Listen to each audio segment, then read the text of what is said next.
Welcome to the Aiki Dojo Podcast. I am David Ito, Chief Instructor of the Aikido Center of Los Angeles. And today I have a special guest, Gayne Sogi Sensei, 7th Dan, Chief Instructor of Hawaii Betsuin Aikido Club. Welcome. Thank you for coming. Oh, thank you for the invite.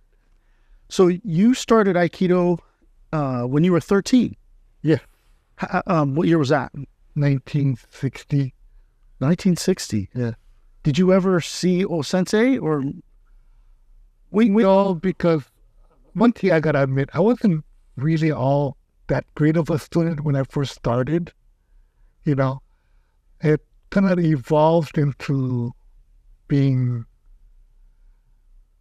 stubborn after a while, but I guess I grew into it. Because when I first started, what was presented to me, you want to learn a self-defense, and being 13, okay, so in the beginning, I think that's what it was. And because I keep wondering, how did I miss all that with such a big event? But I think because of that, and I wasn't that into it, because if I was into it the way I am now, I wouldn't be proud. But now I'm feeling stupid because I missed it. It's history, But I try to make up for it by passing on as much as I can what I learned, what I've experienced, what I've developed into, and hopefully become better than what I am now. And you were a longtime student of Sadao Yoshioka Sensei. Yeah. One of the great masters of Aikido from back in the day, right? That's what it seems there, yeah, because to us he was just a teacher. He was actually a student of Yukiso Yamamoto Sensei, who was his judo instructor. And he converted to Aikido, and Yoshioka Sensei followed. Glenn Yoshida sent me a picture in 1929 showing a judo club in front of the Honpa Honkanji. And there's Yamamoto Sensei sitting in the front with this big club. And for understand, they started an Aikido club there. Yoshioka Sensei, if I recall right, was brown belt. But he converted. And Yamamoto Sensei eventually became the first chief instructor of Hawaii for Aikido. Why did Yamamoto Sensei convert to Aikido? Well, he also, because there was Takanji Ishida, who was a judo instructor, also a very well-known judo instructor in Hawaii. In fact, the story that I was told was, during the war, where all Japanese activities were curtailed, Ishida Sensei was allowed to continue teaching judo in Wailua. I would understand the lunas of the plantation, the sugar plantation, went to see the governor on behalf of Ishida Sensei to vote for his integrity and his skills, and they got him to, he was the only one allowed to continue teaching judo. And Ishida Sensei was one of the members of a Nishishiki group, which petitioned the founder to send Aikido to Hawaii. Really? Wow, but did you ever ask, or did you ever find out why Yamamoto Sensei crossed over? Well, I think because Ishida Sensei had what I could understand, he has great reputation as a judo teacher, but he converted because of the Nishishiki health system. And Aikido fit that. And I guess they all talked and they watched and they showed each other and they graduated, because there was the first generation Aikido people in Hawaii. There were a lot of judo. Yeah. Except for one kendo instructor.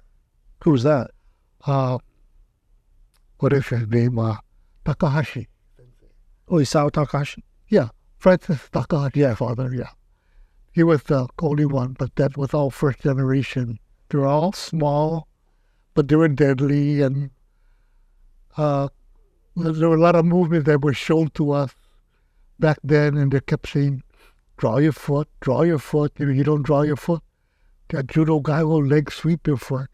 And these guys all being old-time judo. I had my leg sweat because I forgot to draw.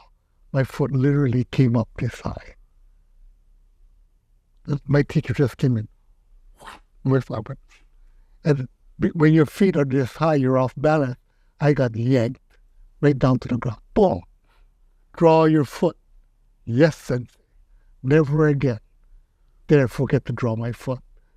But that's interesting that they would all convert based on the Nishi health system. But they were looking, I guess, because judo was competitive. Yeah. But then Aikido offered something beyond that competitiveness for self-improvement and everything. Because through my years, I've seen a lot of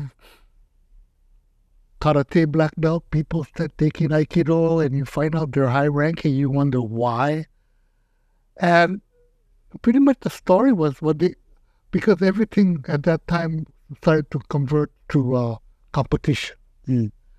So, but then as you age yourself out of that competition level. So what do you become after that? You become a helper, right? To help train other people for competition. Because competition brings trophies bring people, wow, this is a good place to learn. So it kind of levels up to a point where that's all they teach, where Aikido offers the mental aspect. And yet when you read about martial arts, they all have that mental aspect. For some reason, instructors are catering to making money, so they have people come in because of it. So it's all competition. And gradually, as you go, you get lost. That part gets lost. But Aikido was always offering it from day one. Because I talked to one guy that I actually became friends with, and I said, you're fifth dan in karate, why? He goes, I got tired of getting hit. I said, why? He said, one teacher would pair you off with a student, and you practice, and you have control, you don't hit. The student's practicing with you, but they don't have control, and they hit, and you can't do anything. You just gotta, no, correct them. But it keeps happening, and he says, I got tired of getting hit. And for them, it's almost like the way he made it sound, he got stalemated, so he was looking for more. Interesting. And that's why he converted. Because if you think about it, that's kind of the place where Aikido is today. Because there's no competition, people aren't coming to Aikido. Yeah, that's because of MMA. Yeah. Because everybody wants to get ready for that. But the thing is, and the sad part is they call the MMA mixed martial arts. But there's no... What do you do after you're in your late 30s, early 40s, early 50s? Right. You're going to teach. But what if you're one of the majority people who aren't that good? You can't continue. Where in Aikido, for your whole life, you can, even though you're not considered by your peers great or good, as long as you have the willing to learn to better yourself, you can keep going. Then you start looking up and you start saying, how can these old guys do what they do? They can't move like me, but wow, I wish I could do that. So you strive to achieve what they have. And the closer you start going up, it's like we always talk, and we find out all of a sudden, where are all the old guys? We're like, darn it. Where are the old guys? But the thing about it is, are we capable? Did we improve ourselves to a point that we're able to demonstrate to our students what our teachers showed to us? Because my teacher always said, one day you will surpass me. And we looked at him and we laughed. You got to be joking. There's no way. And he showed us stuff. We scratched our head, kind of wondering how to do that kind of stuff. Because they don't tell you how to do it. You got to evolve to become like that. And unless you travel the road, you'll never get there. But you start doing it. And for myself, I always try to show my students, at least what my teacher used to show us. And all of a sudden, good grief. I'm a teacher. I'm doing what he showed, and I'm getting the look that I gave to my teacher. When did this happen? But then you think about it, that means you took to heart what you were given. You worked at it. You became your teacher. But now he's expecting you to surpass them. And what do when you don't look at yourself saying you surpass? People will notice what you're doing. You don't brag about it. You just concentrate on training. And then the students will look at you and thinking, wow. And that's where you want to be able to do. For them to strive to do what your teacher made you do. And that's how Aikido grows. Because the better you become, the more you have to offer to your students. And hopefully these people will turn around, train as hard as you did, improve on what you did, and pass that on. And that's where Aikido grows. So there's no limit. Mm. Well, you just keep pushing. Because when I first started Aikido, Yamamoto Sensei used to come around, put us down, and he used to do this with his finger on our back. And it felt like somebody took a nail this big and drove it right through your body into the ground. Like that. And he's telling you, get up. Well, get up. You can't move. So we started calling this a coffin nail, because you're pinned. And somebody watching, how can you do that? All he's doing is touching your back like that. So, but we try, we keep trying. I'm doing it. Then all of a sudden, years later, you start hearing this. What did you do, Sensei? What do you mean? I can't get up. And then other students, well, what did it feel like? It sounds like, it's like he just drove something right through my body. And I'm like, oh, I guess I am getting better. Okay, take a temporary pause, pat yourself on the back, get back into the grind, improve on that, show them, because now they want to learn. And your job is to not only show them, smoothen the road for them so they don't think as long as you did. So, because my students, like, you do something and they're like, oh, you make it look so easy. Of course. That's my job. If I made it look hard, would you try? No. But if I make it look easy, you're going to try, right? And you're going to realize it's not something that you just, at a snap of a finger, pick it up. Or 1-2 classes, I can do this. You realize it takes years and years of training to develop, because it's not only a physical thing, it's a mental thing. I was always brought up, physical is 10% in Aikido. Mental is 90%. And we used to see, even at Hombu Dojo, 80-something-year-old people holding people down by pinching the gi and holding them on the ground, talking to people like this. And the young guy jumping, trying to get up, getting up, and he's just talking like, what's your problem? Just talking like, no, I don't want to be able to do that. I watch videos, I hear people comment how the Kaisho did Kamiwaza. That's the next level. Kamiwaza. Make it look like, what did he do? The guy just fly. So if he showed the way, there is a slim possibility. If I keep trying, maybe I might be able to. But other than that, what a hell of a ride it'll be. Spending your time, because your whole life is made to do something positive, and at the same time it helped you. Because like in my case,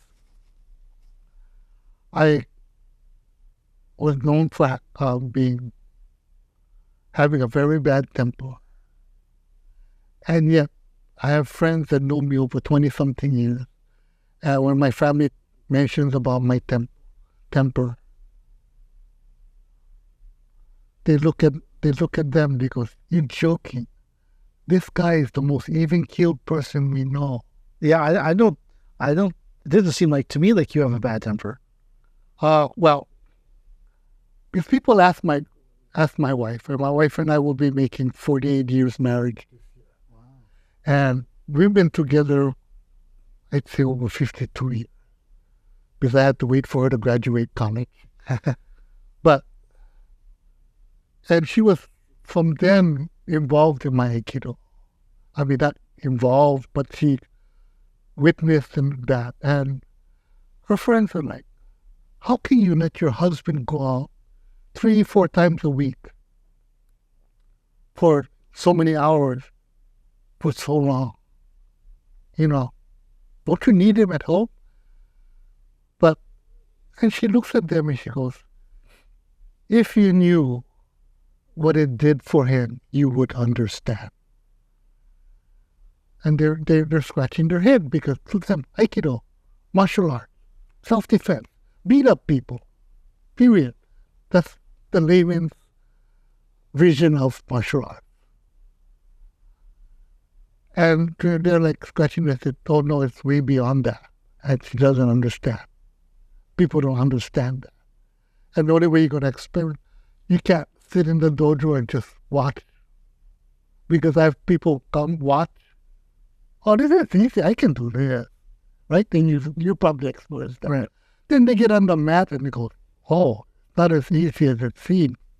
Well, to make it look easy, it takes effort, it makes commitment, And it's not a 1-2 year commitment. I've had friends in Aikido that I took Aikido I'm going to take Aikido for 1 year, see how it goes. And I've seen them pass away, still doing Aikido. So that's the kind of commitment they ended up, but that's what happened when they learned what Aikido was. What was Yoshioka Sensei like? He was pretty much almost like a samurai. Yeah? Yeah. But he always taught us family, work, Aikido. Aikido is number 3. Not number 2, not number 1. You take care of your family first. You need to work to support your family. Then you do Aikido. And he always did. But he I heard stories of him he was a mailman. I had stories of him taking off because when the Kishimaru Ueshiba came, he would take off from work and he would volunteer to be the chauffeur. So two of them actually became good friends. They made, but they became good friends. He went to Hilo, he went. That kind of commitment he had. So he trained hard. He got with Sogi Sensei. He got to visit Hombu Dojo, stay there, train for a while. He even had a chance to sit with the Kaisho in his home, having tea. And the funny story he always tells us was when he sat across the founder, he was so nervous. And he said, the founder looked at him and said, why are you trying to block me? And he said he didn't realize he was doing that, but it was like a defensive. He kind of like apologized. He said that was his first interaction with the founder, realizing how strong his ki was. But Yoshioka Sensei is from Hawaii? Yep. Nisei generation. Really, because it's so interesting that he is talked in the same breath or context of the O-sensei students from Japan. I thought he was from Japan. No, he's Hawaii born, second generation, second son of family. Just that he was martial arts because he was taking judo and got into that. So, but that's how community got into Aikido. And because when I first started, I started under Yamamoto Sensei, who was Yoshioka Sensei's teacher. Mm-hmm. Then eventually, during my bad year, I kind of come and went. But then when I finally decided I wanted to get into this more, I started with Yoshioka Sensei. And that's why I met like Glenn Yoshida, Takahisa Sensei, Shimokawa Sensei, all this. And we became friends, and we were like early in class. We did all these extra things before class. See who could throw somebody's sankyo the farthest, how many people could you tumble over. We take a belt, like how the girls play first grade, second grade. We used to do that with the belt, doing forward roll over the belt. This is all before class. But it was, it's fun, you think about it, but it's good memories. And it did create a good camaraderie, which I think our teachers nurtured that with us, which was really good. What was he like as a person? I got to know him as a person outside of Aikido. On the mat, he was strict. He was really strict. But he was very passionate. You could tell when he taught that he believed in what he was teaching. And he didn't teach you something that he didn't believe in. Because as I was training under him, I don't know what he noticed, but he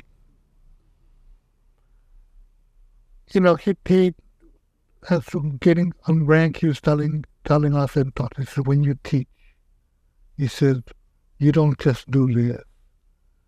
You don't just show anything. When you teach from here. If you don't realize that students don't know, they know. Teach from here. Always teach from here. And I watched him, and I watched how much he enjoyed teaching.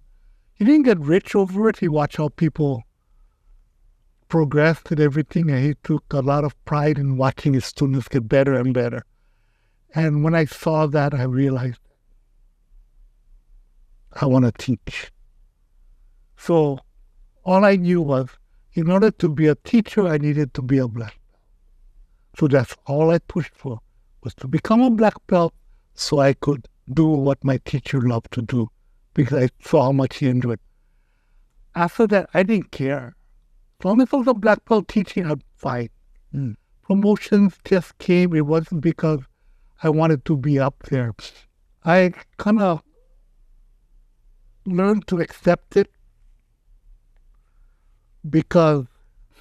and what I did was, I told myself,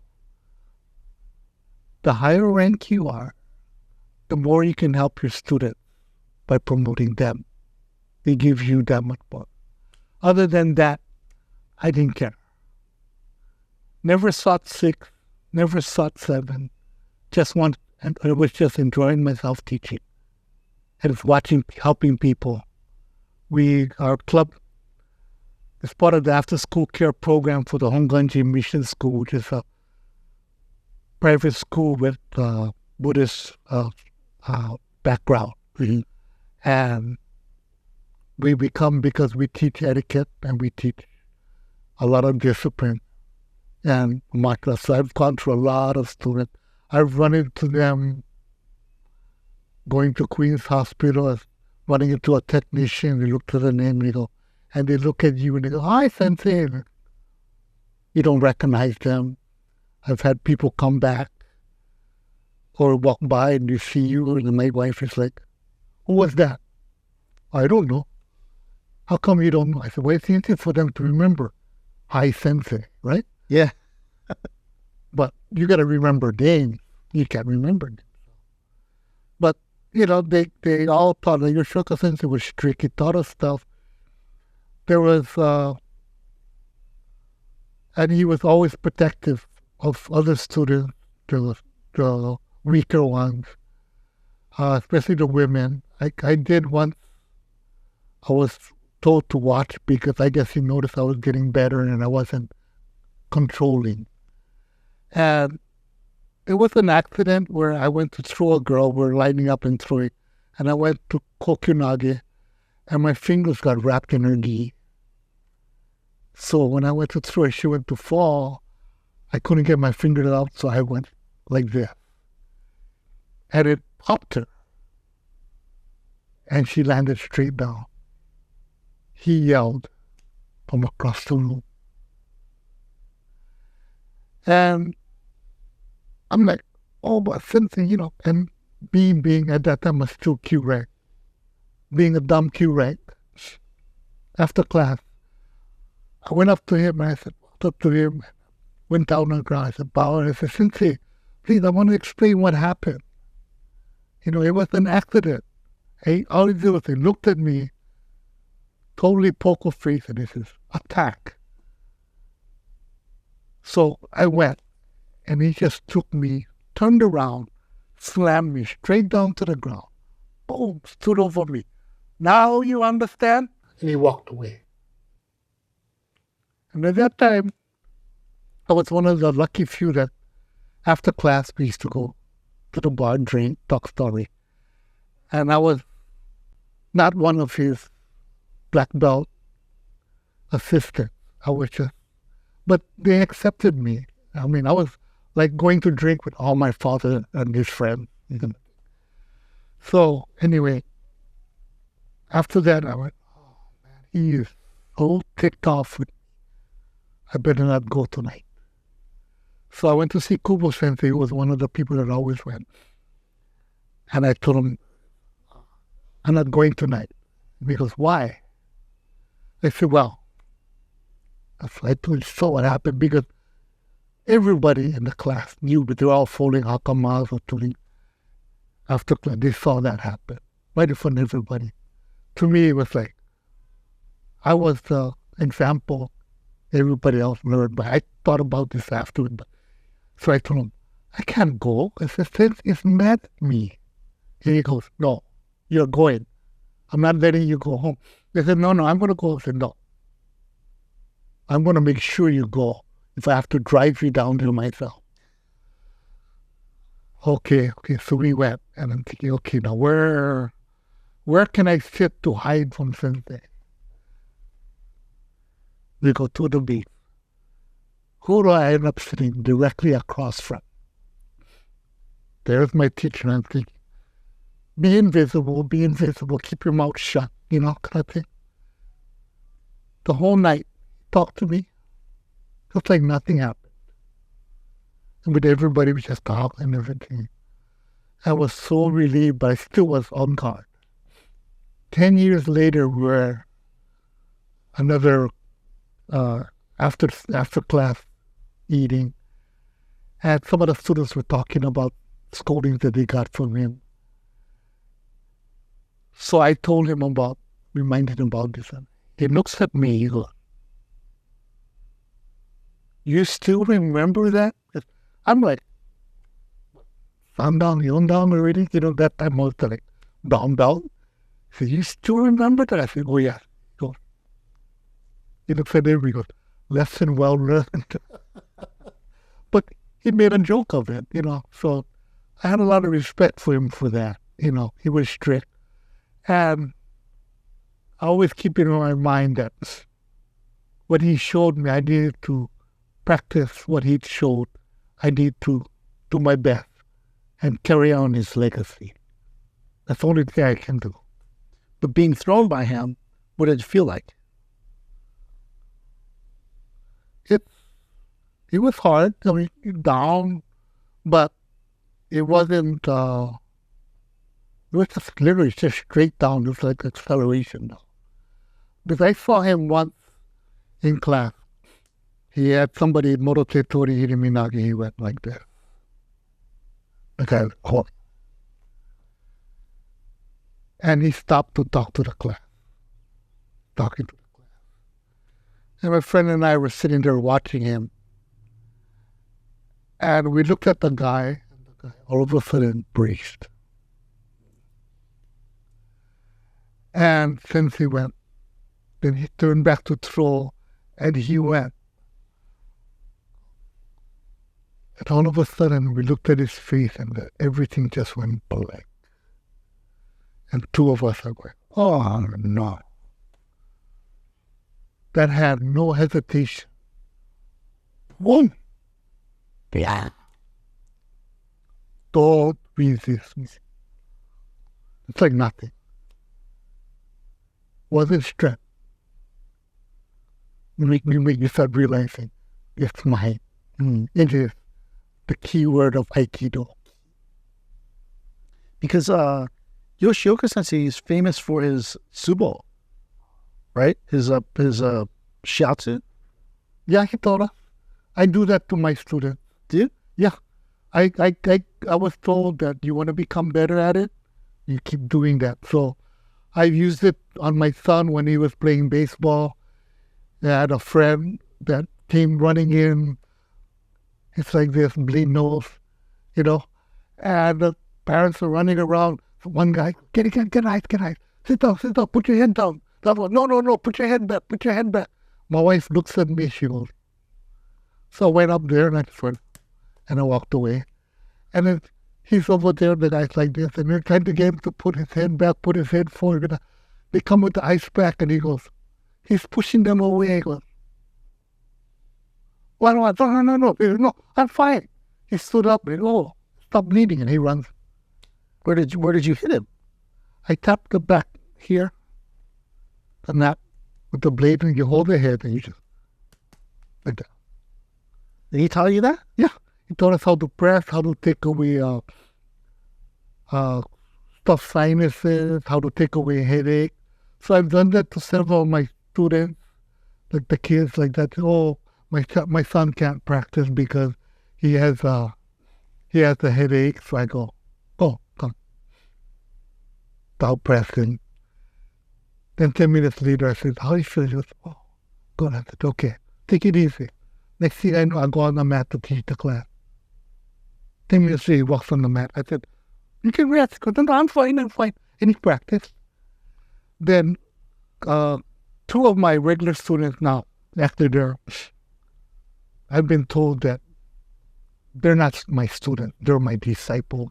I mean, they take it that seriously, they come that often. Who are they? One is girl Karen, and this other one, his nickname is Chaz.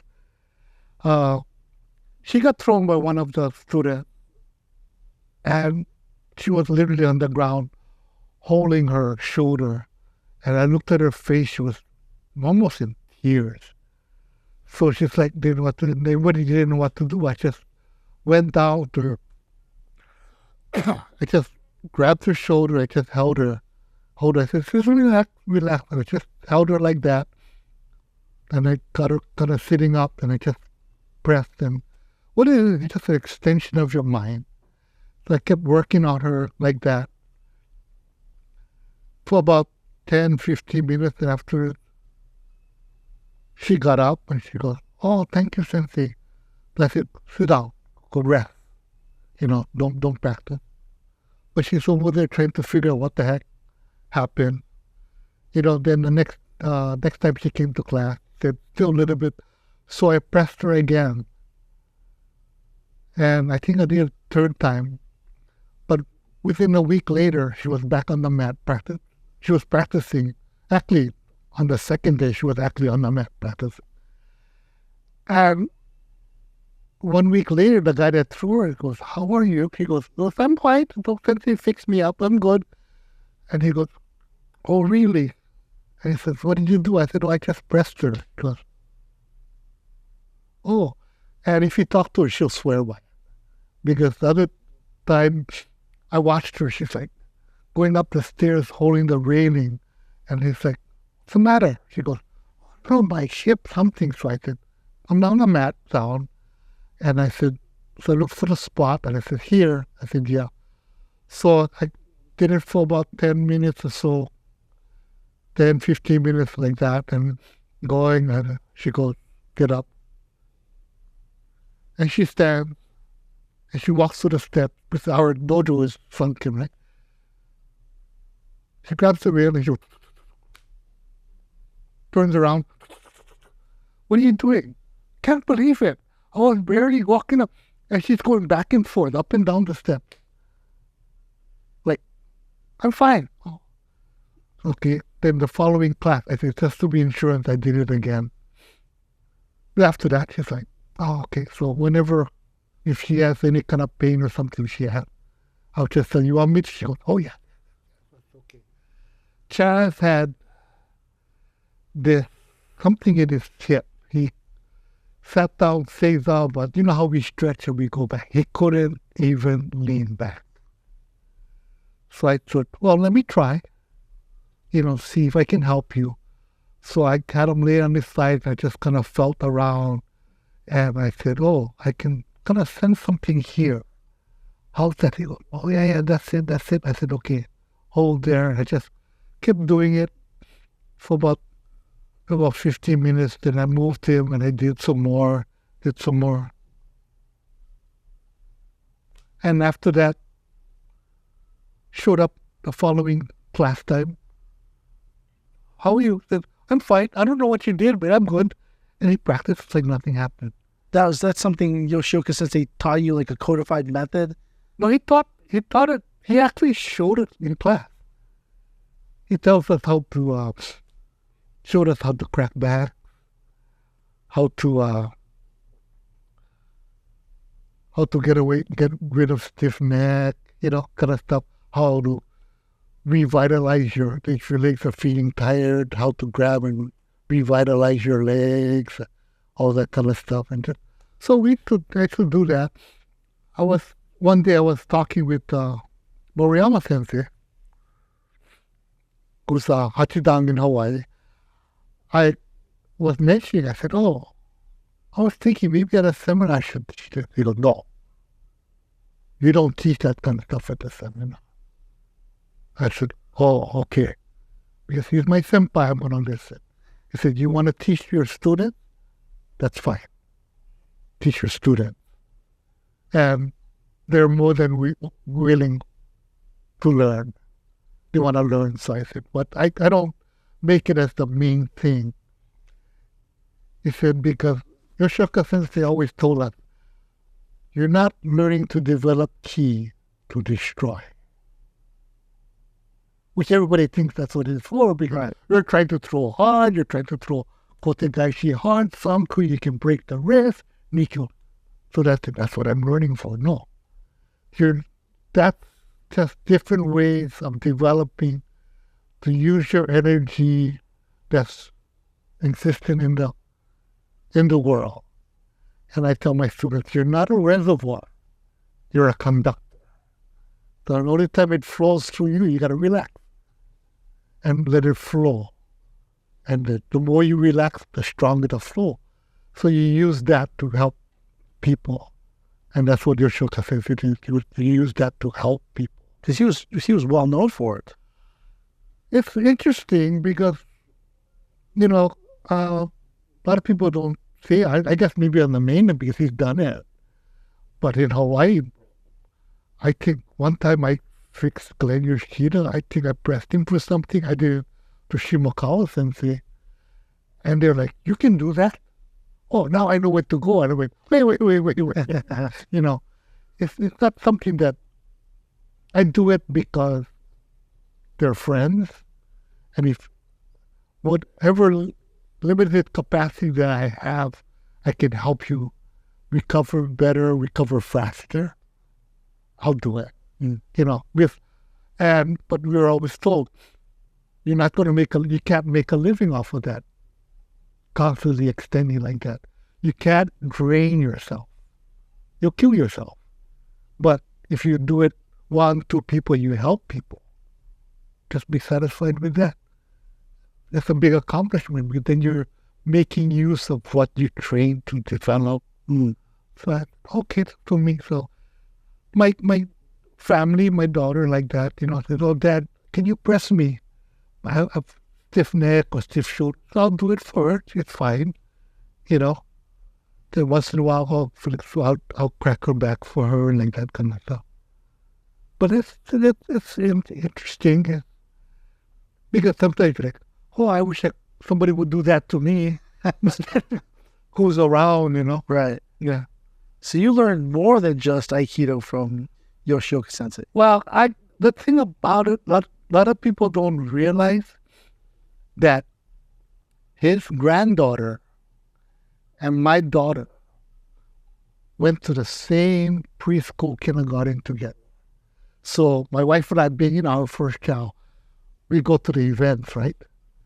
I walk in over there, and who do I see? I see Sensei and Mrs. Yoshioka. So we gravitate together. My wife goes with Mrs. Yoshioka, I go with Yoshioka Sensei, and we keep each other company while we're watching the kids. So I know him as a person. So now that you've been doing Aikido since you were 13, and how old are you now? I'll be 76 this year. Wow, that is quite a long time. And the thing I'm really happy about it is, like, I go on the mat, I can bend over, like how people try to touch them. I can put my palm on the floor. Wow. I do that without bending my knees. Then I'll still bend my knees a little bit. Yeah, sitting stays out, not as good as I was before. But my reaction seems to be a little better, because I've learned to not rely on my eyes, but more on what I've tried to develop to advance myself, to become better. So when I teach, it's not me just going through the motion. I'm constantly challenging myself. I want my students to see that even though I'm your teacher, I'm still challenging myself to become better. So you need to always push yourself to become better. What's one way you've challenged yourself lately to become better? Well, I still can backward roll, and my students doesn't understand how I can backward roll, and when I come out of the backward roll, take a step forward. Because I don't recall my teachers, even though they were not at my age now, but they were younger, they didn't take falls like that. They didn't take backward rolls like that. Yeah. So I still can do backward rolls. And I know my days are numbered on that, eventually. But I'm gonna enjoy the ride, to be able to do it, because I'm having fun, and I want to emulate what I had aspired to be when I was young, looking at the old guys. Which was? How did they do that? Kind of stuff. Yeah. I'm hoping that I can achieve that. If I don't, I don't. Nothing lasts. But if I can achieve it, then I'll just set new goals. I tell people I am not good.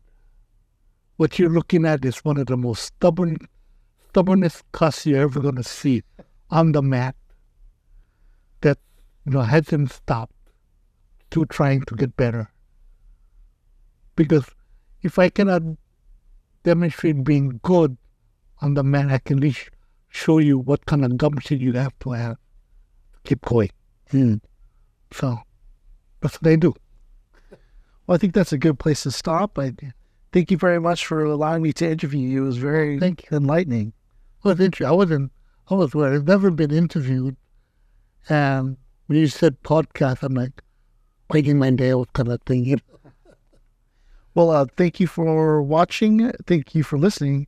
And please don't forget to subscribe or enjoy this podcast. Thank you. Thank you.